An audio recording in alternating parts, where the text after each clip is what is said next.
INA Podcast.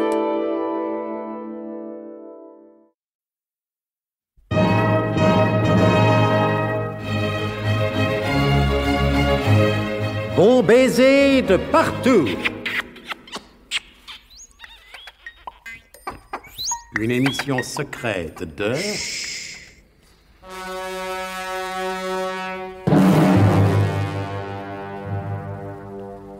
Donc, Nicolas Lorwadec, accompagné de l'adjudant Marie-Rose Tifris, se trouve présentement à Bombay, d'où il espère joindre par voie ferroviaire le Népal, et de là, par des moyens qu'il ignore encore, l'inaccessible royaume du Nez Rouge, séparé du Népal par la barrière de l'Himalaya. Quelques instants avant de quitter le domicile de l'honorable correspondant du SDUC à Bombay, Nicolas Lorwadec fait une étrange rencontre. Il décide d'en aviser aussitôt le colonel de Guerlas. Allô, c'est vous, mon colonel? Bien sûr que c'est moi. Vous m'entendez bien, mon colonel? Je vous entendrai bien. Moi, de mon côté, je vous entends parfaitement bien, mon colonel. Dites donc, Nicolas, nous ne sommes pas à la radio ici, d'ailleurs, il ne voudrait pas de nous. On ne va pas passer son temps à se demander si on s'entend bien. Parlez, dites ce que vous avez à dire, je vous écoute. Et tout d'abord, d'où m'appelez-vous? De Bombay, mon colonel. Comment? Vous êtes encore à Bombay? Puisque je vous le dis, mon colonel, peut-être que vous ne m'entendez pas très bien. Ah non, je vous en prie, n'allez pas recommencer. Je m'étonne simplement que vous soyez encore à Bombay. Le temps presse, Nicolas. Le temps n'a pas la même valeur en Asie qu'en Europe, mon colonel. Vous m'entendez bien, mon colonel? Si pour proférer de pareilles âneries, vous avez cru devoir me téléphoner, vous auriez pu vous en dispenser. Mon colonel, nous avons été victimes de 2 attentats. Ah, vous m'appelez donc de l'hôpital de Bombay? Non, mon colonel, nous nous portons très bien. Alors pourquoi dites-vous que vous avez été victime? Ou vous en êtes échappé? Vous avez l'air de me le reprocher, mon colonel. Non, bien sûr, Nicolas. Mais un bon agent de renseignement, dans une liaison téléphonique en langage clair, doit, selon les principes immuables du SDUC, qui sont d'ailleurs ceux du MI6 britannique et ou du NKVD soviétique ou de la CIA américaine, un bon agent de renseignement doit éviter les phrases inutiles et utiliser des phrases courtes, claires et concises. J'entends bien, mon colonel. Oui, je le sais que vous entendez bien. Non, excusez-moi, mon colonel. Je voulais dire, je comprends bien. Et moi, j'ai parfaitement compris que vous entendiez. Dépêchons-nous, de quoi s'agit-il? Eh bien, voilà, mon colonel.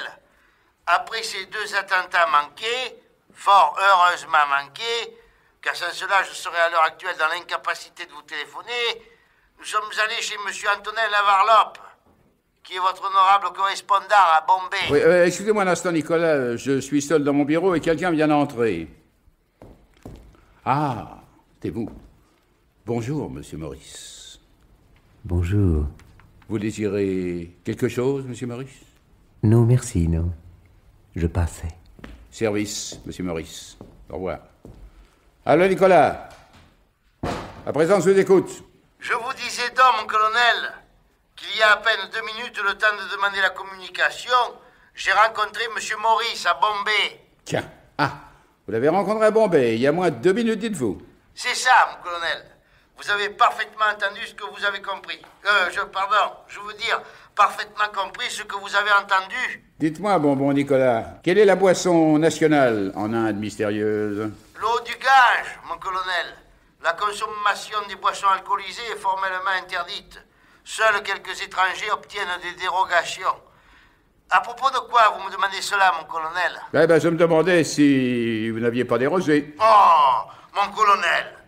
Jamais pendant le service, sauf quand les circonstances l'exigent ou que la soif se fait sentir. Monsieur Maurice sort à l'instant de mon bureau. C'est lui qui est entré pendant que nous téléphonions.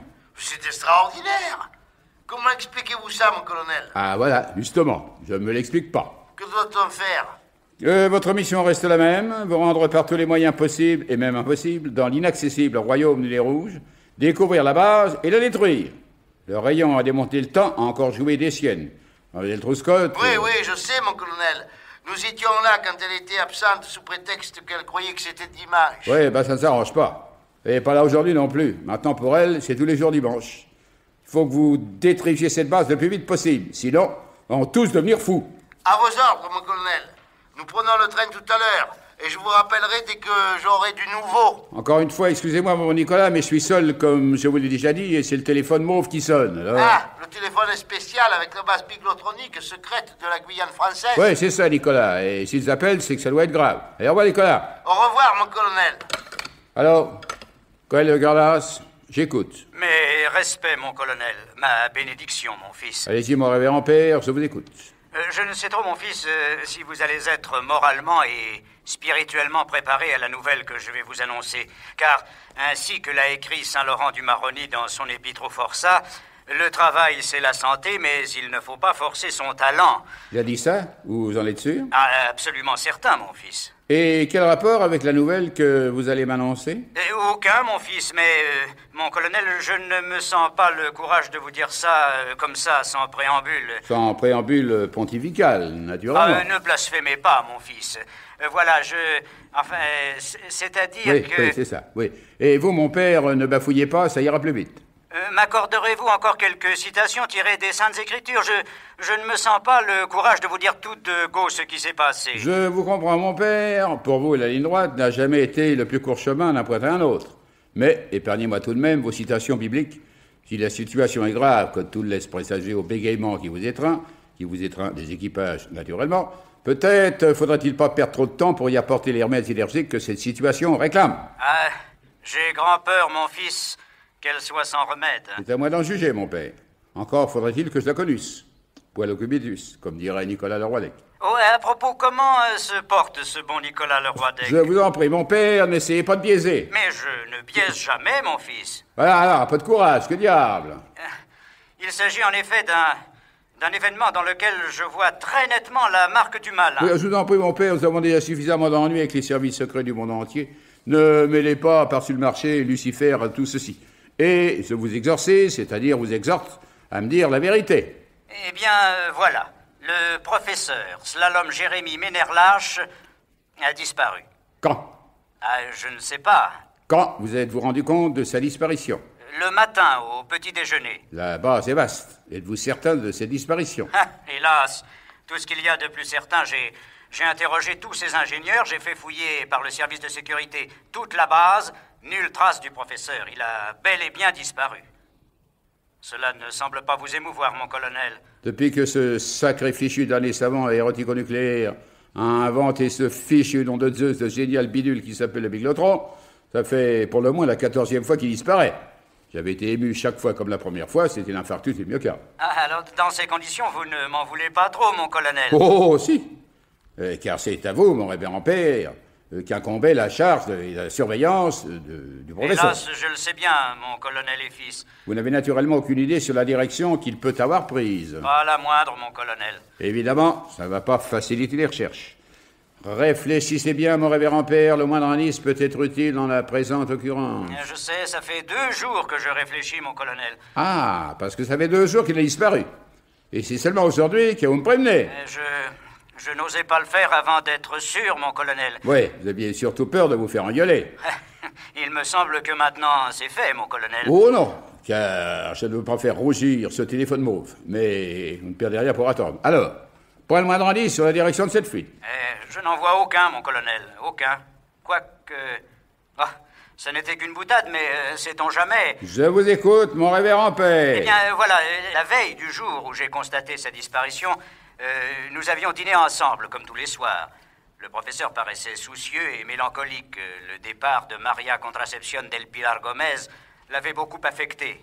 Le professeur, vous le savez, ne peut pas vivre sans présence féminine. Après le dîner, alors que nous débouchions la 5e bouteille de Dom Pérignon, face à une carte de l'Amérique du Sud, il s'est pris à ricaner. Oui, en disant « L'Amazonie, les Amazones, après tout, ce n'est peut-être pas une légende. » Et le lendemain, au petit déjeuner, le professeur avait disparu. Voilà tout ce que je sais, mon colonel.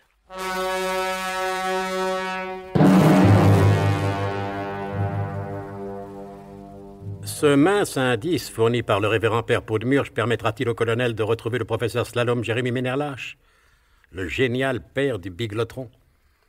Quand mademoiselle Trouscott cessera-t-elle de considérer tous les jours comme étant dimanche? Pourquoi M. Maurice s'est-il manifesté à la même heure dans 2 endroits aussi éloignés que Bombay et Paris? Vous devriez normalement l'apprendre au cours des prochains épisodes de notre grand feuilleton d'espionnage et de légendes indiennes, Bon baiser de partout. C'était Bon baiser de partout. Une émission secrète de Pierre Dac et Louis Rognoni. Avec Roger Carrel, Pierre Dac, Paul Prébois, Laurence Riesner, Alain Roland. Décryptage et mise en code, Jean-Wilfried Garrett.